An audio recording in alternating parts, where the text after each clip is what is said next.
ওদের ফতোয়ার জন্য আর মাদ্রাসায় যেতে হবে না। তো আমি জিজ্ঞেস করলাম কেন? ওদের ফতোয়া তো আপনাদের এই পার্লামেন্টে দেওয়া হয়। জামাত ইসলামীকে জানতে হলে 100 বছরের ইতিহাস জানতে হবে। চট্টগ্রামে এখন বলতেছে হাল জমানার মুফতি তিনি, আর একটা বললাম না, আলিফ বাতা জানেন না। জামাত ইসলামীকে ইসলামী দল নয় বলে যিনি বলেন তার কাছ থেকেই আমরা ফতোয়া নেব।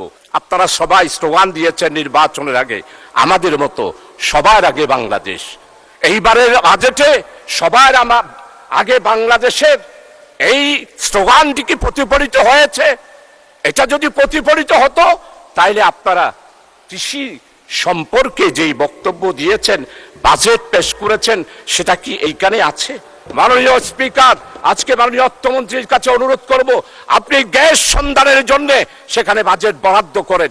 এইভাবে রাখাইন বারবার যদি একটা গ্যাস পায়, ইন্ডিয়া যদি গ্যাস পায়। আমাদের 18 বছরের প্রধানমন্ত্রী, উনি নাকি সমুদ্র জয় করেছিলেন।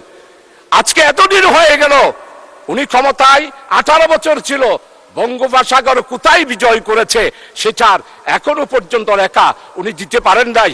আমাদের চট্টগ্রামের আরেক কৃতি সন্তান স্বরাষ্ট্রমন্ত্রী, আজকে আমাদের চট্টগ্রামে একটা কথা এসেছে, ওদের ফতোয়ার জন্য আর মাদ্রাসায় যেতে হবে না। তা আমি জিজ্ঞেস করলাম কেন? ওদের ফতোয়া তো আপনাদের এই পার্লামেন্টে দেওয়া হয়। ফতোয়া কিরকম? ফখরুল ইসলাম মাননীয় মন্ত্রী, উনি যেমন ইসলাম নয়, জামাত ইসলামীও ইসলাম নয়। মানে স্পিকার, জামাত ইসলামীকে জানতে হলে 100 বছরের ইতিহাস জানতে হবে। জামাত ইসলামী কি ইসলামী দল না অন্য কিছু, সেটার ফতোয়া দেওয়ার দরকার নাই। তাই আমাদের চট্টগ্রামে এখন বলতেছে হাল জমানার মুফতি তিনি, আর একটা বললাম না, আলিফ বাতা জানেন না। মানে স্পিকার, আমরা ফতোয়ার জন্য আর হাটহাজারে যাব না, ফতোয়ার জন্য পটিয়াও যাব না, ফতোয়ার জন্য লালবাগেও যাব না। আমাদের এই মহান পার্লামেন্টে জামাত ইসলামীকে ইসলামী দল নয় বলে যিনি বলেন তার কাছ থেকেই আমরা ফতোয়া নেব। মানে স্পিকার, জামাত ইসলামের ইতিহাস, গণতান্ত্রিক আন্দোলনের ইতিহাস, জামাত ইসলামের ইতিহাস, ইসলামের উপরে যখন এই আঘাত এসেছে, জামাত ইসলামী বজ্রকণ্ঠে রাজপথে প্রতিবাদ করেছে, সারা বিশ্বে স্বীকৃতি দিয়েছে।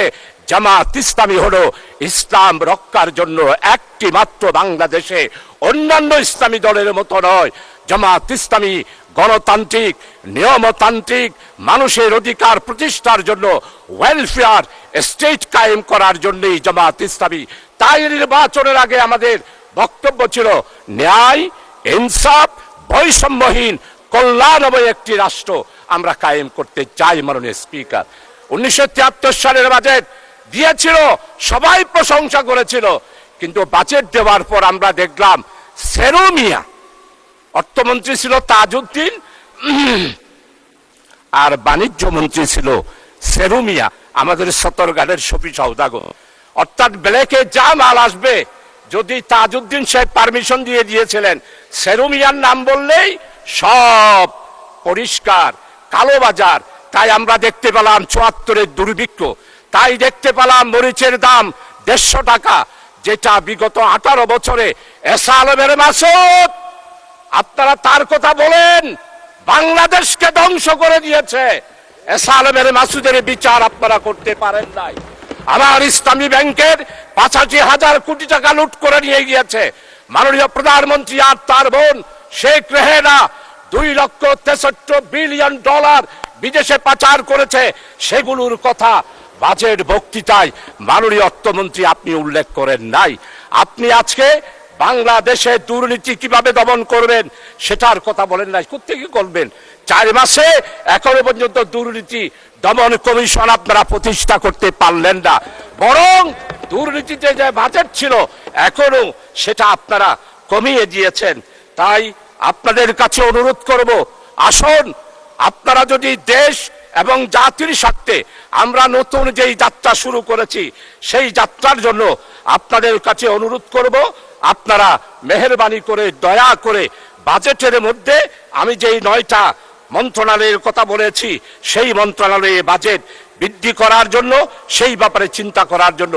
মানে স্পিকার, পুলিশ শুধু বলতেছে আইনশৃঙ্খলা, পুলিশের মধ্যে এখনো পর্যন্ত আপনারা 14,000 শূন্য পথে পুলিশ দেওয়ার কথা বলেছেন। ফ্যাসিস্ট স্বৈরাচার শেখ হাসিনার আমলে যেই পুলিশ নিয়োগ দেওয়া হয়েছে তাদের ব্যাপারে কোনো তদন্ত হচ্ছে না। 4 মাসে 18 বছরে যেই দুর্নীতি হয়েছে সেটার শ্বেতপত্র আপনারা প্রকাশ করছেন না। আসুন প্রবাসী কল্যাণ, আজকে প্রবাসী কল্যাণ মন্ত্রণালয়ে বাজেট বরাদ্দ করতে হবে। চট্টগ্রাম বন্দর এতদিনের বন্দর, এখনো পর্যন্ত বড় ভেসেলগুলা ঢুকতে পারে না। বড় ভেসেলগুলা বাইরে থাকে, সেই ভেসেল থেকে জাহাজ দিয়ে মাল এনে এখনো পর্যন্ত মানদাতার আমলের বন্দর পরিচালিত করা হচ্ছে। তাই আমার স্পষ্ট কথা, মাননীয় অর্থমন্ত্রী, আমাদের চট্টগ্রাম বন্দরকে আধুনিকায়ন করতে হবে, সিঙ্গাপুরের আদলে করতে হবে। আমাদের চট্টগ্রামকে আমাদের সাবেক 3 বারের প্রধানমন্ত্রী বেগম খালেদা জিয়া চট্টগ্রামকে বাণিজ্যিক রাজধানী ঘোষণা করেছিল। বাণিজ্যিক রাজধানী করার জন্য যা করা দরকার, সময় যেহেতু নাই, আমার কাছে স্পষ্ট প্রস্তাব আছে, সেগুলো আপনার কাছে আমি দিতে পারবো। এরপরে কর সংশোধন করার জন্য জাতীয় রাজস্ব বোর্ড, যেই সংস্কার পরামর্শ কমিটি, আন্তরিয়াম